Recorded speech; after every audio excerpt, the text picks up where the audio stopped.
welcome to another edition of Clock Talk with Dr. Greg Brannon. Today we're going to talk about estrogen and progesterone. How are you today? Fantastic, Jim. Hope you were doing well too. Doing great. And I believe we are ready to go. So, what is progesterone and what is estrogen? They fall in the same category as the sex hormones as testosterone does. And actually, Optimal Bio's brand is actually the backbone of it. It's called the gonane, these four rings here. So they consider sex hormones because they have to do with secondary characteristics and fertility. One of our clock talks we spent about testosterone. And another one we talked about is cholesterol. Why? Because these are sterols. They come from cholesterol. Cholesterol is the precursor for both estrogen, progesterone, and testosterone. So that has to do with how many carbon molecules they have. The cholesterol molecule itself has 27. Progesterone has 21. Testosterone has 19, and estrogen has 17. They are a sex steroid. And this is important to understand. Steroids are two classes. The sex steroids, which are a lipid or a fat, and they primarily, we thought, only worked inside the DNA and caused what's called transcription and the formation of proteins. Another was called a peptide protein, such as insulin, which works on the surface membrane. But we now know that they actually work on the surface membrane as well, primarily in the brain. That's why estrogen, testosterone, progesterone is so important for the brain. Fantastic. So, in layman's terms, what does progesterone do?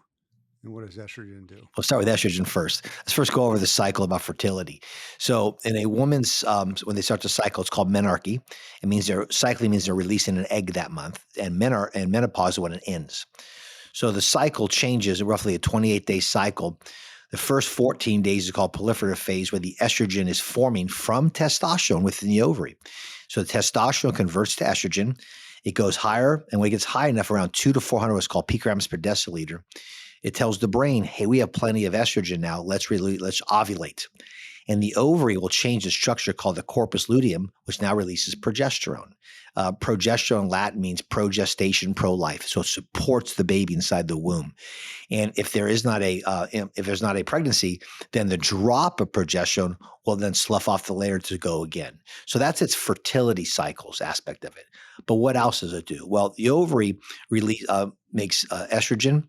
The adrenal glands make estrogen, and also estrogen converts peripherally out in the fat tissue from testosterone. There's receptors in bladder, in brain, in bone, in heart. Every single cell has one.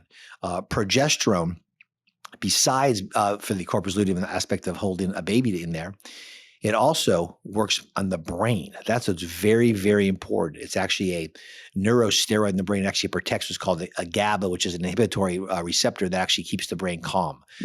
It's crucially important to have both these at these levels. And does progesterone, did it get a bad name at one point in time? Yeah, that's very interesting, Jim. It's not progesterone, it's progestins. And what's interesting is the government takes that four ring as a core base, and if it's made by nature, it's endogenous or organic, but the pharmacy companies cannot own organic molecules. They have to manipulate it. So they classify any progestin down that path. A progestin is synthetic or bioidentical. But the problem is they're not the same. This was interesting. The most common was called methoxyprogesterone or Provera. And what's very interesting in the famous study in 2002, the WHI study said that Premarin plus Provera increased breast cancer 24%. So the next day across the news, hormones cause breast cancer. It wasn't progesterone. In fact, this is an interesting thing, Jim. Just because the key fits into a lock does not mean it completely does the whole process. Natural progesterone protects the brain, protects the heart, and protects from breast cancer. Provera, we talked about, actually has a problem in the brain, increasing dementia, has a problem increasing spasmodic heart attacks, and actually increases breast cancer. So you brought some slides with you today. Do you want to go to those? Let's go one right here. We'll go to that first one back there, Jim. This is tying our first four talks together. The cholesterol molecule up there goes into what's called the mitochondria, and there it changes to pregnenolone, and you can see it goes down this pathways. The bottom line is man is testosterone, but look at woman. It's very interesting. There's two androgens there, androstenedione and testosterone. Testosterone converts to estradiol, the most potent estrogen, and then estrogen goes to estrol, which is the most common. So men and women both have estrogen and both have testosterone, but at certain different levels. That's what's crucial to understand. And the pathway there shows that this molecule, the cholesterol, becomes this other part. It actually goes to the kidney to help absorb. It's called mineralocorticoid, and also adrenal glands for glucocorticoid. But the key thing here is to understand that these hormones are crucial for men and women. Let's go to the next one. The thing we talked about before, Jim, is that the structure really matters. We already talked about progesterone and Provera, but Premarin is close to estrogen, but it's not. It's estradiol. This has two of those OHs. That's what makes it diol, meaning two. That other branch on over there, that changes the problem. And Premarin itself goes down a different metabolic pathway, but it's interesting to understand there are some benefits even with synthetics, but the key thing, Jim, is can we get the benefits without getting the complications? So I brought some papers here. We also have the famous WHI study here, but there's a great study in France named Dr. Fiornero, 2005 and 2007, total of 134,000 women. He made it very simple. One arm was bioidentical estrogen, estradiol, and natural progesterone. And the other arm was natural estrogen, estradiol, and Provera. And they found that the arm that had the estrogen and progesterone, the bioidentical, decreased breast cancer 10%. Why? It was a youthful chemistry. And the estradiol in the breast tissue does two things. It actually inhibits its own receptor sites and actually turns on progesterone. That's how it protects breast cancer within the tissue. We have a graph on that coming up. And the other arm was, again, bioidentical estrogen, but now the progestin Provera. That arm increased breast cancer 69%. And there's a great paper, a guy named by Campanelli. He showed that the benefits to the heart and the brain, the cardiovascular system for estradiol does, is actually inhibited by the synthetic progestin Provera. So let's talk a little bit about the symptoms. Okay. You have them obviously up here on the board, but what are the most common symptoms out of these? Yeah, it depends on their age. If they're in their fertility range, having their cycles, it may be estrogen too much, estrogen dominance versus progesterone, throwing the cycle off. Moods, changes, anxiety, depression. Postmenopausal, it's hot flashes immediately because the estradiol actually protects the thermoregulative part of the brain. So when you look at it, it's like these symptoms and signs are not nebulous. They're really, really important because these are signs of your tissue not getting the right hormones. And the whole fear about, we looked at the benefits. There's a study showing estradiol actually makes the internal carotid artery not get plaque. I mean, these benefits. So here's what I try to look at simplistically in my mind. A woman's born, woman goes to heaven, you have menopause in the middle. Where is the heart attack?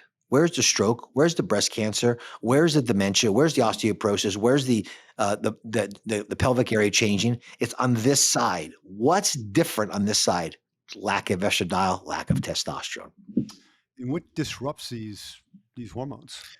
It's interesting. Again, we talked before that estrogen comes from testosterone, and when the estrogen goes back to the brain actually says, whoa, based upon that number we have up in the brain, it's called the hypothalamus, will say, hey, we have enough estrogen to stop making testosterone. The problem is the last 50, 60 years, we've been having these chemical endocrine disruptors or neuroendocrine disruptors.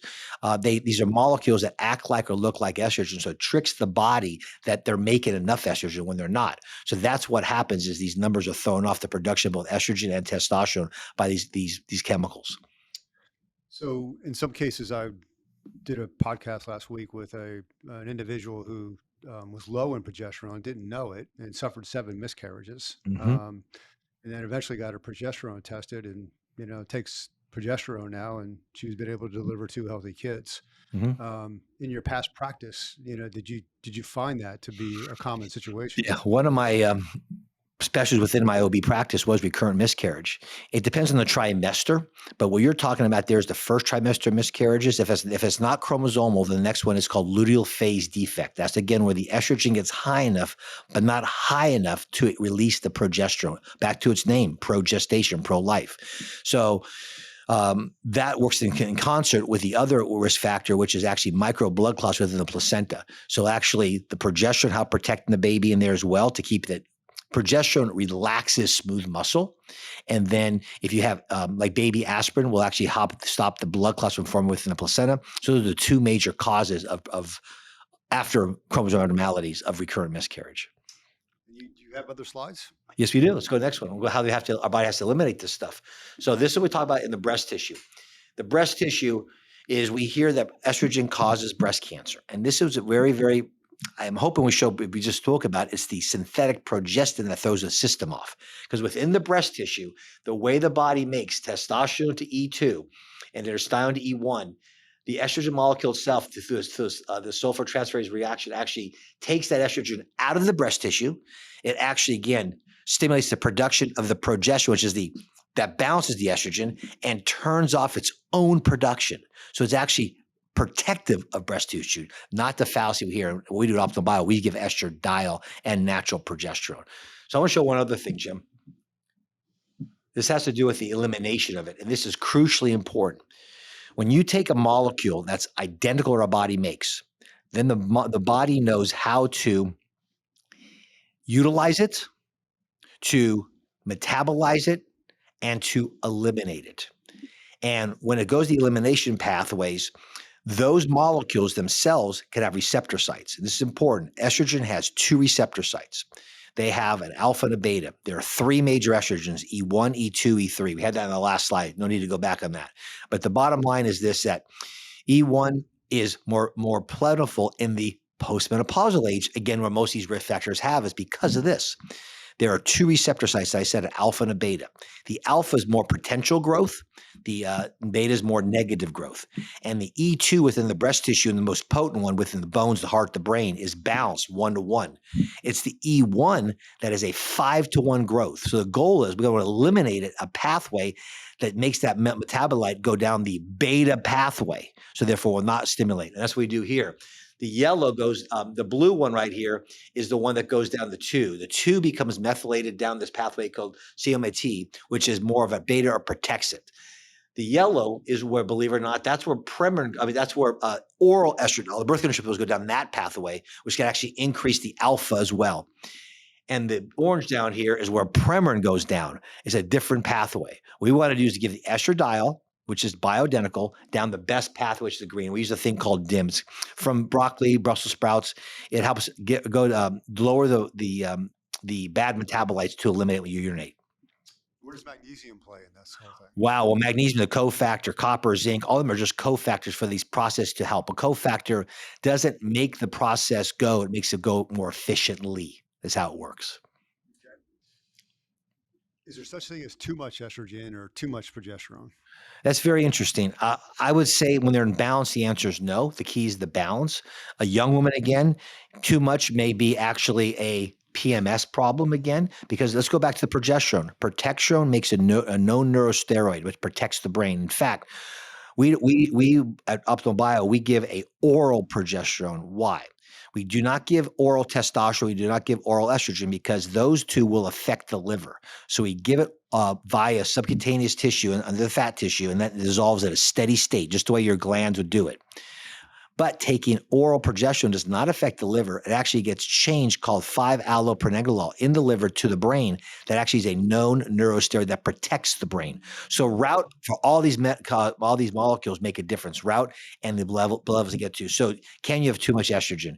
If your cycle's off, as an older woman, the answer is no, because estrogen and testosterone, this is the key. When you lose estrogen, testosterone, and progesterone in menopause, a woman loses roughly 5% of bone per year. Roughly 1 in 10 women die of osteoporosis.